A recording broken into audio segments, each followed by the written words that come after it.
Independent Sentinel podcast, Navel Gazing. Yeah. We're excited today because Eugene just came back from an event of sorts at City Hall in Derby talking about the Opera House. It's very exciting. And since we love talking about the Opera House, we decided to do a podcast and interview Eugene about what is going on there. And you're saying charter school slash I might have just made that up. The last part I think I just made up. There was it wasn't really a press event. It was a public event. Anybody could have went.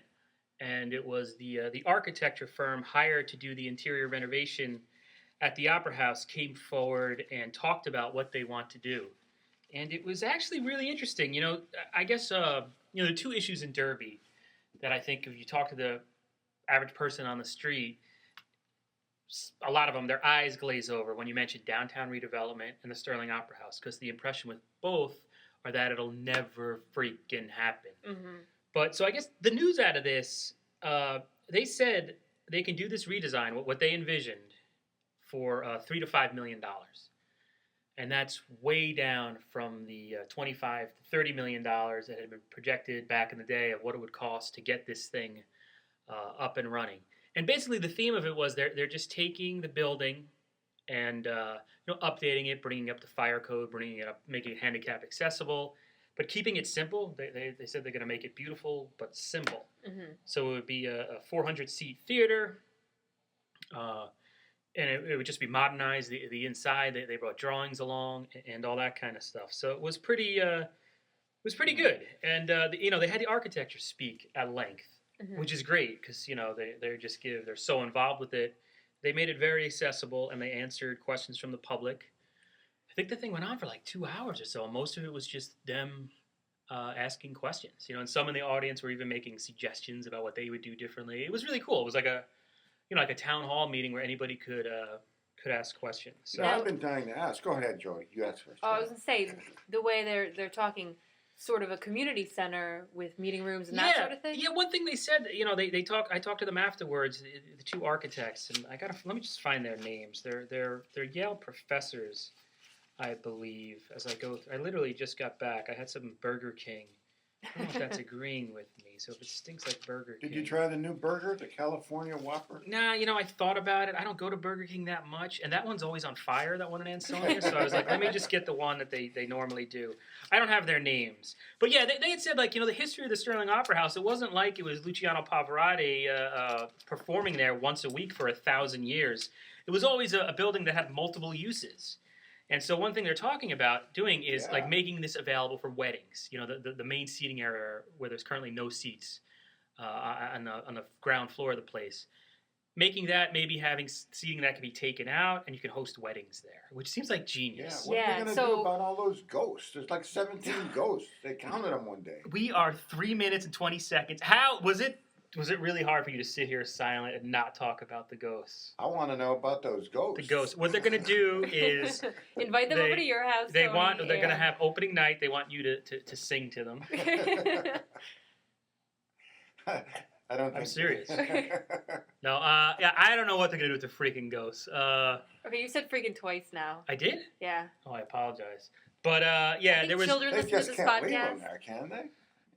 They disrupt the that's proceedings. assuming you believe there's ghosts there. I guess. So I don't know. We can have a separate debate on that. I think there are no ghosts in the Sterling Opera House. That's my opinion. But it got some attention to the Opera House. I mean, I was in there a couple of times. I don't know. Now we're talking about ghosts. But they didn't mention the ghosts. Ghosts did come up. They mentioned on a slideshow presented by the city. They had the ghost hunters, blah, blah, blah, blah, blah, blah, blah, blah, blah, blah, blah. So, a picture of Tony's hand with, the writing on it. Yeah. The ghost thing, it did come up twice. On my hand that day. Mysterious writing. Did it say this will host weddings one day? Is it going to be ready by next September? That's my question. Right. What they did reveal is that the ghosts, they're not malevolent ghosts. They're not like Sixth Sense type ghosts. It's Casper, the friendly ghost, who will bring food to your table during your wedding. But they also, community rooms, they talked about how they're going to have some spaces for meetings. So if somebody wanted to come in and they need a space to rent or something like that, they'll have some community rooms and some office space and things like that. How are the acoustics in that place? Are they really good or is that just type? I don't know. It didn't come up specifically. Didn't come up specifically. There was some talk. They're taking out, I think, a tin ceiling. And they said basically the best conductor of noise or the best thing for acoustics are people, having people in the seats. Mm-hmm. So, but I guess with modern construction, you can buy materials that are designed for places like that. So I don't think the acoustics will be lessened in any way. Now, you said they want to move the entrance to the back. Yeah, the main entrance to this thing would be on the side of the theater, where there's now an alleyway. And the architect's impression of this was, you've got this is the focal point, or should be the focal point of Derby. It's centrally located. I mean, it's the focal point of Derby. But there's not, I mean, you don't get a lot of traffic between, like, say, the post office on Olivia then walking through that alley past the Sterling Opera House to Elizabeth, to the the Green, the Derby Green. So they said you move the entrance to the side of the building, and it's enough space for if they have lines, you can still have people going up and down the alley, as opposed to Olivia Street where you have to push people onto the road almost. It's a nice space.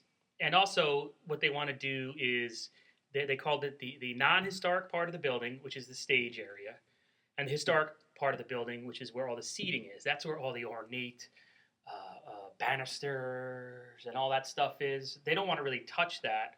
They don't want to rip it out. Mm-hmm. So if you make the main entrance, behind where the stage is now, from the side of the building, it's better in every respect. And they also kind of said it'll give you the feel that, usually when you go into a performing arts center, the audience is sort of, you're away. You don't get this way. You're actually going in behind the theater, and you'll be able to look out. They'll have a glass one-way mirror type deal. Mm-hmm. That when you walk in, you'll be able to look to your right, and you'll see the stage, and you'll see where the seating is. So you're sort of like behind the scenes. You're literally behind the scenes. That's cool. But from the audience view, they won't be able to see that. They can darken this thing. The mayor had said afterward, it won't look like a cheesy one-way mirror. They'll be interrogating suspects on the right. stage. Yeah, it'll be like Columbo. Now, that was $3 pretty to $5 cool. million. Where are they getting this money from? That's the thing. We all have to reach into our pockets. No, the mayor said after. It's interesting because I think part of the strategy here is they can raise $3 to $5 million. They're thinking they can go to some private foundations, and that's what they plan to do. Mm-hmm. Like Jamie Cohen from the Valley Community Foundation was there listening to this, and they want to hit up these different foundations and get the money that way. Also, State Senator Crisco was there. Oh yeah.